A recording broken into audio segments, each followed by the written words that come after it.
તેથી જ ઉપરયુક્ત વચનના તાત્પર્યને સમજતા શ્રીમદ ભાગવતના પ્રથમ સ્કંદમાં આવેલો અધિકાર ભેદ અને તદનુસારી પ્રથમ સ્કંદના 19 અધ્યાયોનું વિભાજન નીચેના રેખાચિત્ર પરથી સમજી શકાય છે.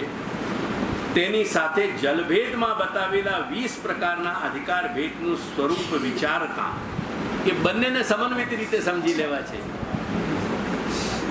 બંને સ્થળોમાં એક સ્પષ્ટ સમન્વય પણ જોઈ શકાય છે. ષોડશ ગ્રંથમાં અનેક ગ્રંથો શ્રીમદ ભાગવતના સ્કંદની અર્થરૂપતા, તાત્પર્ય રૂપતા અને સ્વરૂપ ધરાવે છે. ષોડશ ગ્રંથ હું તમને નિરંતર કહેતો આવ્યો છું, તમારી સમજમાં નથી બેસતી વાત, ગોડ નોઝ કેમ નથી બેસતી, પણ ષોડશ ગ્રંથ એ ખરેખર બિલકુલ સાચા અર્થમાં ગાગરમાં સાગર છે. એક પુષ્ટિમાર્ગીએ જેના હૃદયમાં ષોડશ ગ્રંથનો અર્થ અને કારિકાઓ બિરાજતી હોય એને ત્રિકાલમાં એને સંસારનો સંતાપ બાધક નહીં બને.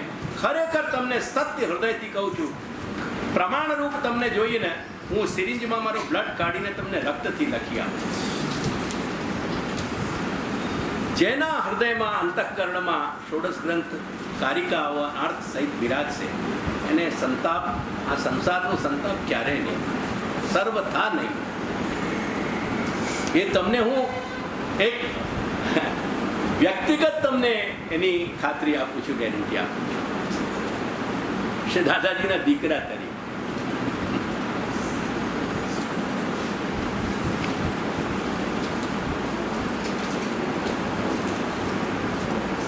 સમન્વય પણ જોઈ શકાય છે, જેમાં રહેલા વર્ગીકરણથી 19 વિભાજન અને આંતરમિશ્રણની દૃષ્ટિએ છેલ્લું 20મું વિભાજન પણ સમજી શકાય છે. જે શ્રીમદ ભાગવતના અધિકાર ભેદમાં આંતરમિશ્રણથી એના અનેક ભેદ બતાવે છે, એ જ અનેક ભેદરૂપપણું ત્યાં 20માં આવે છે. એટલે એ 20મું ભેદ થયું, નહીં તો અહીંયા 19 છે ને ત્યાં 19. આ એનો સમન્વય છે. કારણ કે જળાશયોની માફક, કેમ કે જળ ભેદ છે ને, એટલે જલની વાત છે, એને પણ આગળ હજી કરીશ, તમને બતાવીશ. જળાશયોની માફક ઉપરયુક્ત 19 વર્ગીકરણ સિવાય પણ જળના જુદા જુદા સ્ત્રોતોના કારણે ભરાઈ જતા અથવા ઉપરથી પડતા જળના કારણે ભરાઈ જતા એવા અનેક છે. આ જ્યાં આપણા ભારત વર્ષમાં તો પરંપરા, જ્યાં બહુ ઓછો વરસાદ થાય છે ત્યાં એ લોકો આખા ટાંકાઓ રાખે છે કે જેમાં પાણી ભરી લે છે અને આખા વર્ષ એનો વ્યવહાર ચાલે છે. એટલે જળના કારણે ભરાઈ જતા નાના મોટા આવા જળાશયોની માફક વક્તાઓના હૃદયમાં જુદા જુદા ભગવત ભાવ હોવાથી આંતર મિશ્રણ થતા જુદી રીતે આ 20મું વર્ગીકરણ પણ જોવા મળે જ છે. એટલે જે વર્ગીકરણ એક આંતર મિશ્રણના કારણે ત્યાં પણ 20મું થઈ જાય છે, એ અહીંયા પણ 20મું થઈ જાય છે. અને આ હવે આ રેખાચિત્ર પરથી તમે સમજી લો. પ્રથમ સ્કંદનું અધિકાર જે સમજાવ્યું છે ને મેં, એમાં પહેલું નિર્ગુણ છે અને સગુણ છે. શ્રીમદ ભાગવતના પ્રથમ સ્કંદના 19મો અધ્યાય જે છે એ નિર્ગુણમાં જોડાશે. એની એક્ઝેક્ટ કથાઓ તમે વાંચશો તો કથાની સાથે આ અધિકારભેદ એનો તાત્પર્ય સમજાશે. ત્યારે હમણાં થોડાક સમય પહેલા ભાગવતનો એક પ્રસંગ આવ્યો હતો ને, તો ભાગવતના પ્રસંગને સમજવા માટે એની સંગતિ, એને સમન્વિત કરવું પડે, એના તાત્પર્યને, એના શબ્દોના અંદર રહેલો એનો જે આધ્યાત્મિક અર્થ રહેલો છે એને પકડવું પડે. અને એને પકડ્યા પછી જ શ્રીમદ ભાગવતના તાત્પર્યની જે છે એ આપણને સમજૂતી બેસે, અન્યથા ના આવે. તો જો આ નિર્ગુણ છે એ એકમાત્ર ભેદ છે અને સગુણના 2 પાસા છે, એક અસાધારણ અને સાધારણ. અસાધારણના પછી 3 પાસા થયા મુખ્ય: સાત્વિક, રાજસ અને તામસ. અને 3ના 3 મિશ્રણથી પરસ્પર 9 ભેદ થઈ ગયા. ખ્યાલ આવ્યો? અને દરેકના નીચે નાના ફોન્ટ્સમાં એકદમ નાના અક્ષરોમાં લખાયું છે મેં કે આંતર મિશ્રણ, એના પછી ઇન્ટર કોમ્બિનેશન કરવા જઈશું તો કોઈક વખતે કમ્પ્યુટર ઉપર ફિટ કરાવીને જુઓ તમે, માઇન્ડ બોગલિંગ એના નંબર કાઉન્ટલેસ એના પ્રકારો આપો. ડુ ઇટ નાઉ. અત્યારે આધુનિક તકનીકે ઘણી બધી વાતોને આપણને સમજાવવામાં સહાયભૂત બન્યા છે. એટલે હવે અત્યારે તમે જુઓ ને તો કાઉન્ટલેસ આનો ફોર્મ આવી જાય. એનું જે ઇન્ટર કોમ્બિનેશન કરવા બેસો તો તમે યુ કાન્ટ કાઉન્ટ ધેમ. એટલે આ સાધારણમાં આ 9 ભેદ આવ્યા અને અસાધારણમાં 9 ભેદ આવ્યા અને સાધારણમાં આવ્યા. એક્ઝેક્ટલી આ અસાધારણને આપણે મધ્યમ અધિકાર કહી દઈએ છીએ અને સાધારણને આપણે કનિષ્ઠ કે હીન અધિકાર કહી છે. શા માટે? આ ઉત્તમ મધ્યમ આ 18-19ના કોમ્બિનેશનમાં જ ઉત્તમ મધ્યમ અને કનિષ્ઠ કે હીન શા માટે? કારણ કે દાખલા તરીકે પહેલો અધ્યાય, બીજો અધ્યાય અને ત્રીજો અધ્યાય પ્રથમ સ્કંદનો, એમાં એ જ શ્રી સૂત અને શ્રી સૌનકની કથા ચાલી રહી છે. તેથી એ ત્રણે જે છે હીનાધિકારના છે. પછી જે મધ્યમ અધિકાર આવ્યો એ જ્યાં જે અધ્યાયમાં જે કથા આવશે, એટલે જ્યારે શ્રી નારદ શ્રી વ્યાસ પાસે આવ્યા, વ્યાસનું અસંતોષ જોયું, શ્રી વ્યાસની બેચેની જોઈ અને એ બેચેનીના ઉપાય રૂપે જ્યારે એમને ભગવત ગુણગાન બતાવ્યું અને જ્યારે શ્રીમદ ભાગવતનું શ્રવણ કરાવ્યો, એ જે 3 અધ્યાય આવ્યા, એ 3 અધ્યાય તમને મધ્યમ અધિકાર બતાવી દે છે. અને 7મા અધ્યાયથી પરીક્ષિતનો સંદર્ભ શરૂ થઈ ગયો અને તે 19મા અધ્યાય સુધી ગયો. એટલે એમાં એ 13 અધ્યાયોમાં ઉત્તમ અધિકારની કથા આવી.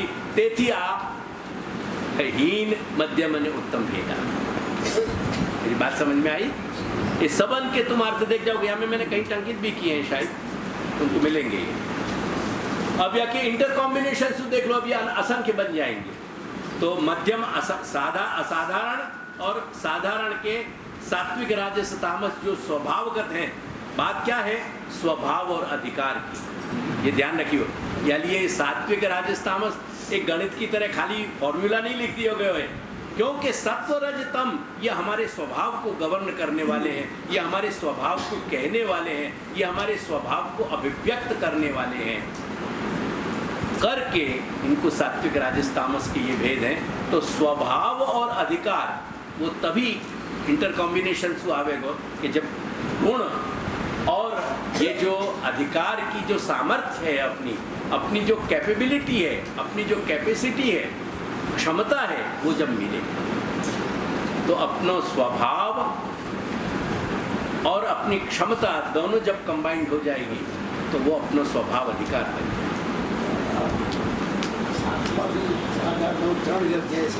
नहीं. आप देखो 12वें अध्याय में जाके 7वें से जो कथा शुरू हुई ना, 12वें में जाकर के आपको इनको परीक्षित को जन्म भया.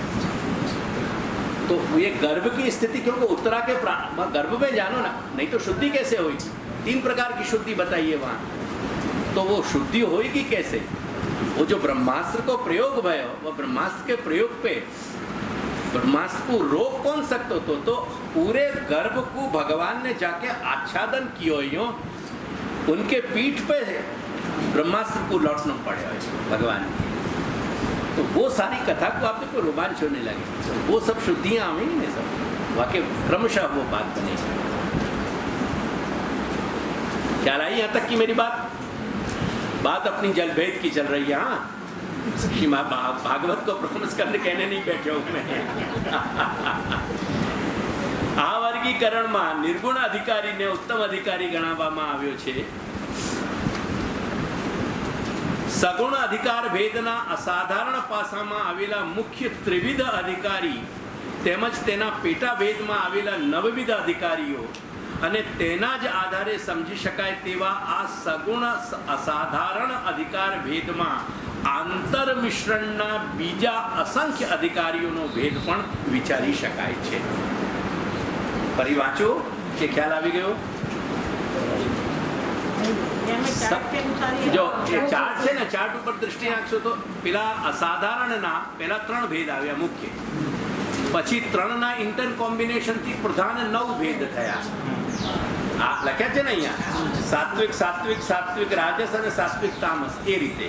અને પછીથી એના આંતર મિશ્રણથી, દાખલા તરીકે જેમ નિર્ગુણ છે, તો ડોન્ટ એવર થિંક કે નિર્ગુણમાં એક જ પ્રકાર, નિર્ગુણના અસંખ્ય નિર્ગુણ ભક્તોમાં એ ભેદ અગણિત રીતે પ્રગટ થશે. यालिए अपने यहाँ निर्गुण युद्ध के जो अधिष्ठाता देवता माने जाए श्री यमुना को माने, तो उनके युद्ध से संबंधित जितने भी स्वामिनीय हैं, जितने भी भक्त हैं, वो सब निर्गुण कोटि में जाएंगे. वो निर्गुण कोटि जो भगवद एकतानता रूप है, जहाँ उनकी 17 की 17 वृत्तियां, 5 कर्मेंद्रिय, 5 ज्ञानेन्द्रिय, 4 अंतःकरण, प्राण, देह और आत्मा, ये 17 की 17 वृत्तियां जहाँ एकाग्र होकर के, जहाँ एकतान एक साथ पिरो गई जहाँ भगवान में, वो एकतानता रूप है. और वो एकतानता रूप निर्गुणता को जन्म दे रहे. निर्गुण का मतलब ये नहीं है कि स्वभावगत उनमें वेरिएशंस बदल जा रहे हैं. ख्याल आया मेरी बात? या बात को समझियो तुम. जैसे स्वामिनी है, रास क्षेत्र में जितने स्वामिनी पहुंची, वो सब के सब निर्गुण आते हैं. क्योंकि निर्गुण को संबंध, सगुण को संबंध निर्गुण से घटित हो नहीं सके. जो भगवान के नखशिक श्रीअंग से जिनको व्यवहार हो रहे हो, जहाँ वार्तालाप हो रहे हो भगवान से, भगवता सह संलाप इत्यादि, ये सारी घटना जहाँ घट रही है, वो सब निर्गुण कोटि है. Mind ban. अब वहाँ जितने भी सारे के सारे श्री प्रभु के साथ उनके जो उनके विशिष्ट, उनके स्वभावगत प्रेम के जो व्यवहार वहाँ घटित हो रहे हैं, प्रत्येक को प्रेम, और वो भी फल दशा को प्यार है. वो फल दशा को प्यार जो उनकी तरह घटित हो रहे हो, वह उन तरह की वाकी चेष्टाएं और वाणी और शब्दन को समन्वय हो करके, जब हम वाके संकेत मात्र देने वाले श्री गोपी गीत इत्यादि को जब देखें, तो उनमें श्री महाप्रभु अपन को संकेत करके बतावें कि ये तामस तामसी गोपी जो है स्वामिनी बोल रही हैं, ये तामस राजसी स्वामिनी बोल रही हैं. वो जो तामस, सात्विक, राजस, तामस और उनके सबके, यानी सात्विक, राजस और तामस के जो प्रधान और इंटर कॉम्बिनेशंस हैं, वो सारे के सारे उनके स्वभावगत, उनकी निर्गुण कोटि जो है, वो निर्गुण कोटि में उनको जो विशिष्ट एक अपने विशिष्ट रस भोग के लिए भगवान ने जो उनके स्वभाव भेद करे, वो स्वभाव भेद, या तुम्हारी अंग्रेजी भाषा में आधुनिक कहूँ साइकोलॉजिकल टाइपोलॉजी. मेरे शब्द को सुनियो, ये डिलीट करने वाले के अंग्रेज को मैंने पढ़ाया हो, मेरे पास 2 महीना पढ़ के गए, 3 महीना डॉक्टरेट करके आया, तो पोस्ट डॉक्टरेट स्टूडेंट है, तो वो 3 महीना पढ़ाया. मैंने अपनी पुस्तक के प्राकथन में मेरा उल्लेख किया है, साइकोलॉजिकल टाइपोलॉजी. क्या लाया? ये वर्गीकरण. तो वो स्वभावगत उनके मानस के जो एक विशिष्ट, उनको श्री प्रभु ने इच्छा के कारण, वर्ण के कारण उनको एक विशेष स्वभाव दियो, क्योंकि अनंत और असंख्य स्वभावन के वेरिएशंस को भोग नहीं हो तो सर्वरस भोक्ता को निरसन हो जाता. वो कल हमारे यहाँ एक भोज्य पदार्थ बने, तो भोज्य पदार्थ बने तो मैंने वाके गुणगान किए कि आहा, आज वर्षन से ये जो सामग्री बन रही है, ये वस्तु जो बन रही है, वहाँ में तिल बराबर वाके रूप, रंग, टेक्सचर, स्वाद में कहीं वेरिएशन नहीं है, कोई फर्क नहीं है. इतनी जो है मोनोटोनस बन गई है कि वाके दर्शन मात्र सु जो है हृदय भर जाए कि वाह, इस दर्शन मात्र सु तृप्त है. ख्याल आया कि नहीं? भगवान को ऐसी स्थिति बन जाती, भगवान कहते कि मैं तुम्हारे दर्शन मात्र से तृप्त हूँ। घर के वो सारे वेरिएशंस आते हैं और उन वेरिएशंस के कारण तत्त प्रकार की उक्तियां उठ रही हैं। वाको जो एक रसास्वादन है, तो ये पूरे इंटर कॉम्बिनेशंस के आधार पे ये स्वभाव अधिकार भेद घटित होंगे।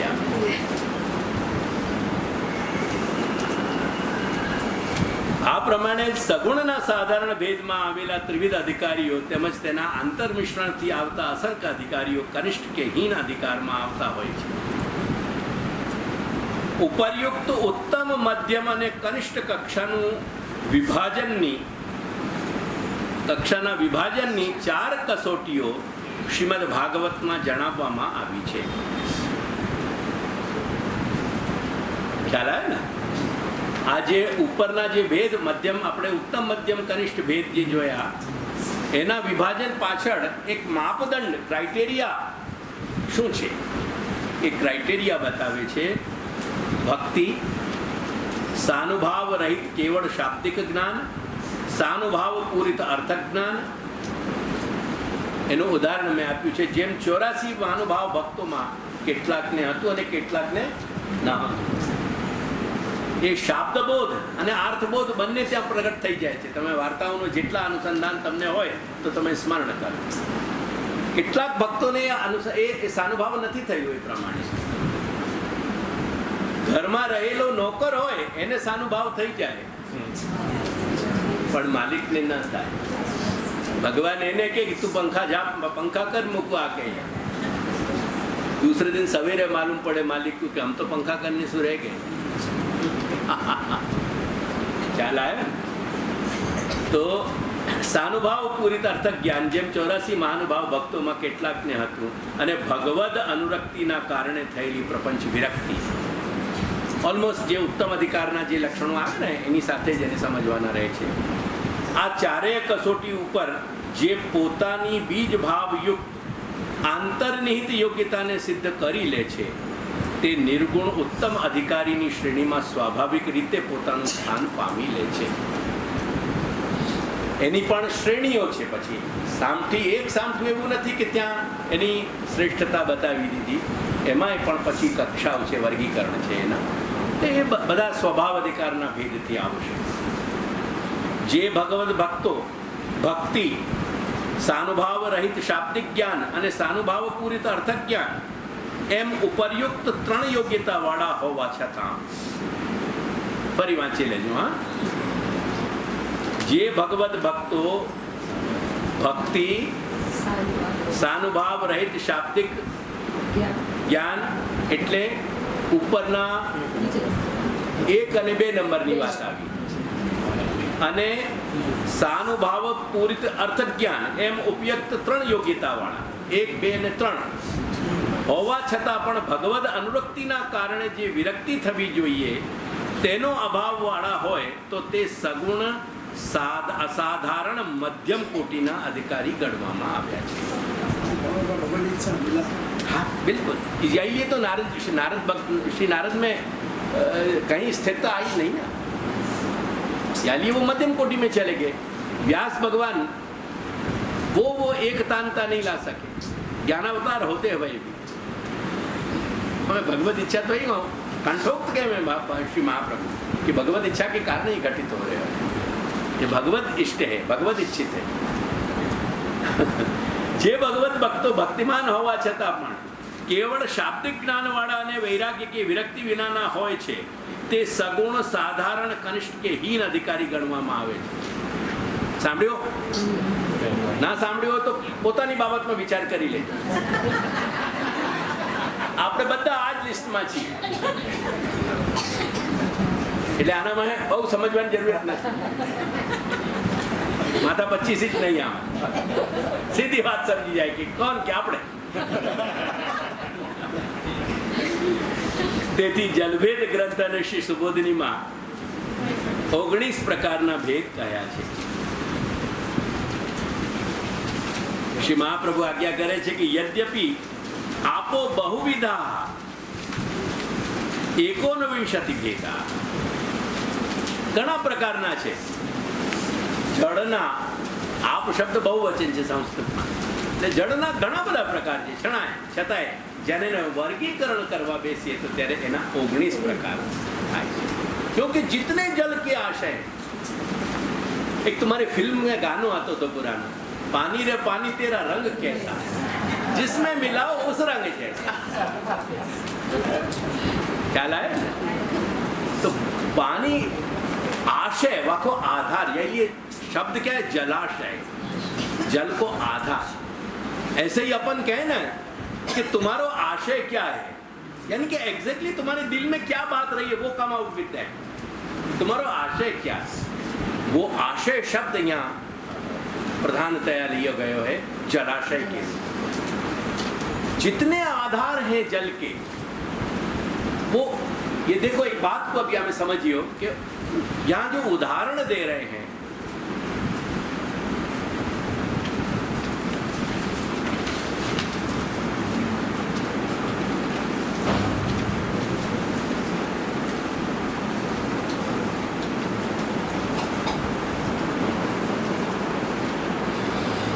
यह बात को श्री महाप्रभु ने